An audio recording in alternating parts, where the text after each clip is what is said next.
warahmatullahi wabarakatuh. Perkenalkan, saya Ocha Delani Sutra dari kelas 4A D4 Akuntansi, nomor BP 1711021034. Pada kesempatan kali ini, saya akan mempresentasikan laporan praktik kerja lapangan saya di kantor Perumbulok Kanwil Sumbar. Pembahasan yang pertama yaitu pendahuluan. Sumber daya manusia yang berkualitas dan unggul harus memiliki ilmu pengetahuan, keterampilan, dan keahlian yang luas. Untuk meningkatkan sumber daya manusia agar menjadi berkualitas dan unggul, salah satu caranya dengan diadakannya praktik kerja lapangan bagi mahasiswa di perguruan tinggi di Indonesia.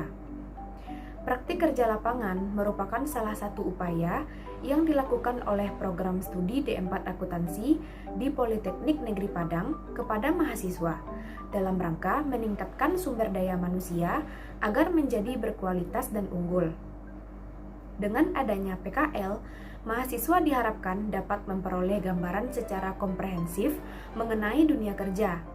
Lalu, mahasiswa diharapkan dapat mengaplikasikan materi-materi yang diperoleh selama kuliah di perusahaan yang dipilih sebagai tempat pelaksanaan PKL.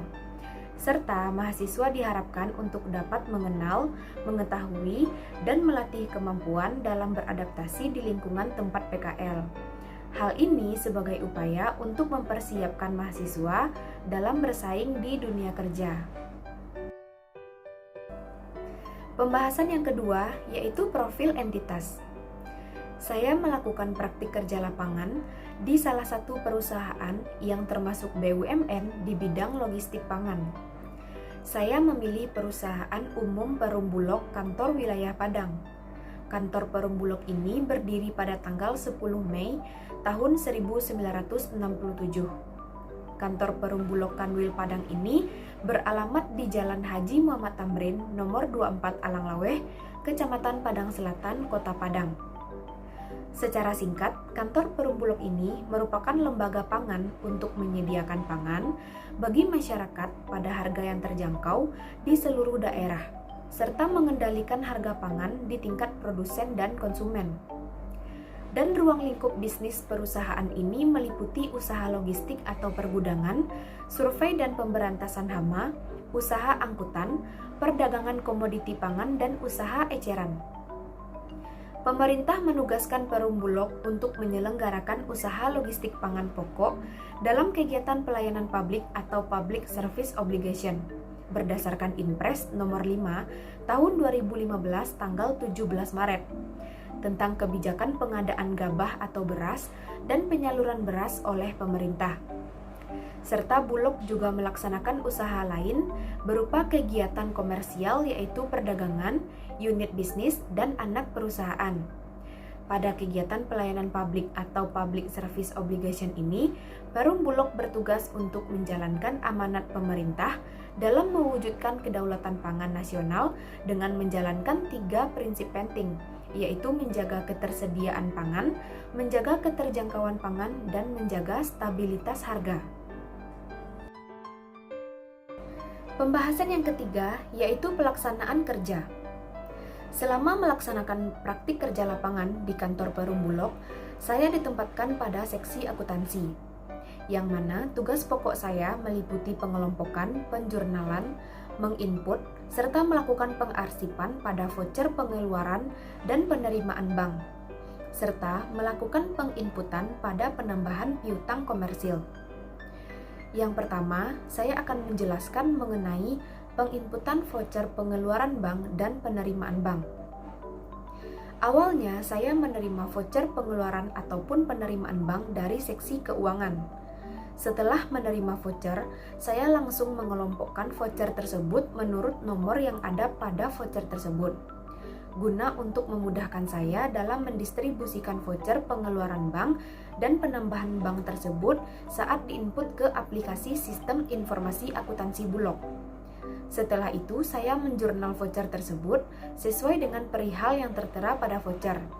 Seperti contohnya pada voucher pengeluaran bank, terdapat perihal transfer biaya kebersihan gudang. Lalu saya membuat jurnalnya, uang dalam perjalanan didebit, dan bank manajemen dikredit. Lalu saya melakukan penjurnalan. Setelah saya menjurnal, saya menginput jurnal voucher tersebut pada aplikasi Siap. Setelah diinput, saya langsung memberi paraf pada voucher tersebut, yang mana kegunaan paraf ini untuk memberi tanda bahwa voucher tersebut telah selesai diinput. Lalu setelah saya menginput dan memberi paraf, saya mengantarkan voucher tersebut ke ruangan kepala bidang akuntansi untuk ditandatangani. Setelah ditandatangani oleh kepala bidang akuntansi, saya langsung merekap voucher tersebut menurut ownernya. Selanjutnya, tugas kedua yang saya lakukan yaitu menginput penambahan piutang komersil. Nah, seksi akuntansi menerima terlebih dahulu dari bagian komersil berupa surat perintah penyerahan barang atau delivery order dan dokumen bukti penyerahan barang dari pusat distribusi. Yang mana surat perintah penyerahan barang atau delivery order ini dikeluarkan oleh bagian komersil atas penjualan yang terjadi. Setelah bagian komersil membuat delivery order, bagian komersil ini menyerahkan delivery order tersebut ke bagian gudang DC sebagai bukti pengeluaran barangnya. Dan setelah barang dikeluarkan dari gudang DC, dibuatlah dokumen bukti pengeluaran barang yang telah ditandatangani atau disetujui oleh manajer pusat distribusi. Nah, setelah bagian akuntansi menerima delivery order dan dokumen bukti pengeluaran barang dari bidang komersil, saya langsung membuat jurnal atas delivery order yang diterima pada aplikasi Microsoft Excel. Pembuatan jurnal untuk penambahan piutang ini berbeda prosedurnya dengan pembuatan jurnal terhadap voucher pengeluaran bank dan penerimaan bank yang sebelumnya saya jelaskan. Yang mana untuk membuat jurnal pada Excel tersebut telah disiapkan formatnya oleh bagian akuntansi. Lalu setelah di jurnal, voucher tersebut di-print. Setelah di-print, barulah saya melakukan penginputan terhadap voucher tersebut pada aplikasi Siap. Setelah diinput, saya memberi paraf pada voucher tersebut, yang mana untuk memberi tanda bahwa voucher tersebut telah selesai diinput. Setelah saya menginput dan memberi paraf, saya memberikan voucher penambahan piutang tersebut kepada kepala seksi akuntansi untuk ditandatangani. Setelah ditandatangani, saya langsung mengarsip voucher tersebut sesuai dengan ownernya. Nah, inilah bentuk kegiatan rutin saya yang saya kerjakan selama melaksanakan praktik kerja lapangan di kantor Perum Bulog. Pembahasan yang terakhir yaitu pembelajaran yang diperoleh. Yang pertama, ada hal positif yang diterima saat kuliah yang bermanfaat terhadap pelaksanaan PKL. Hal positif yang saya terima saat kuliah dan bermanfaat terhadap pekerjaan PKL adalah pembelajaran praktiknya. Karena pembelajaran praktik di masa kuliah sangat membantu saya dalam menjalankan kegiatan PKL. Selain pembelajaran hal positif, yang paling bermanfaat yaitu terciptanya disiplin diri, disiplin waktu, etika, tanggung jawab, sopan santun, dan saling menghargai terhadap sesama. Yang kedua, ada manfaat PKL terhadap pengembangan soft skill dan evaluasi kekurangan soft skill. Manfaat pengembangan soft skill yang saya dapatkan selama PKL yaitu bisa berpikir kritis, berkomunikasi, beradaptasi, rasa ingin tahu yang tinggi, kreatif dan inovatif, bekerja sama dan berkolaborasi. Yang ketiga yaitu manfaat PKL terhadap pengembangan kemampuan kognitif dan evaluasi kekurangan kemampuan kognitif. Manfaat pengembangan kemampuan kognitif yang saya dapatkan selama PKL yaitu saya menemukan gaya belajar yang dominan serta meningkatkan kefokusan saat bekerja. Yang keempat, identifikasi kunci sukses dalam bekerja berdasarkan pengalaman di tempat PKL. Yang pertama, bekerja dengan totalitas. Saat pelaksanaan PKL, saya melakukan semua pekerjaan dengan seluruh kemampuan yang saya miliki. Yang kedua, disiplin dan mempunyai motivasi dalam bekerja. Dalam melakukan pekerjaan, saya mengikuti semua alur pekerjaan yang diberikan oleh mentor. Yang ketiga, bertanggung jawab. Apapun tugas yang diberikan oleh mentor, saya melakukannya dengan penuh tanggung jawab, agar tugas yang diberikan dapat saya kerjakan sesuai dengan aturan. Yang keempat, kerjasama yang baik dengan satu tim membuat saya menjadi sangat berani, karena saya bisa bertanya dan berdiskusi langsung dengan mentor dan tim yang lain dalam melakukan pekerjaan.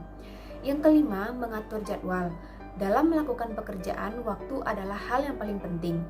Yang keenam, mempunyai rasa percaya diri yang tinggi. Di setiap pekerjaan yang dilakukan harus mempunyai rasa percaya diri dan yakin dengan kemampuan yang dimiliki. Selanjutnya yang kelima, ada rencana perbaikan dan pengembangan diri, karir, dan pendidikan selanjutnya berdasarkan pengalaman selama PKL. Berdasarkan pengalaman yang saya dapatkan selama PKL, saya harus lebih giat lagi dalam belajar untuk meminimalisir kesalahan dan tidak merasa puas dengan pekerjaan yang sekarang. Dan saya berharap apapun yang saya terima selama pelaksanaan PKL mampu diterapkan dalam dunia kerja yang sebenarnya serta bermanfaat bagi orang-orang sekitar. Nah, sekian presentasi laporan praktik kerja lapangan dari saya. Jika ada kesalahan dalam berkata, mohon dimaafkan. Assalamualaikum warahmatullahi wabarakatuh.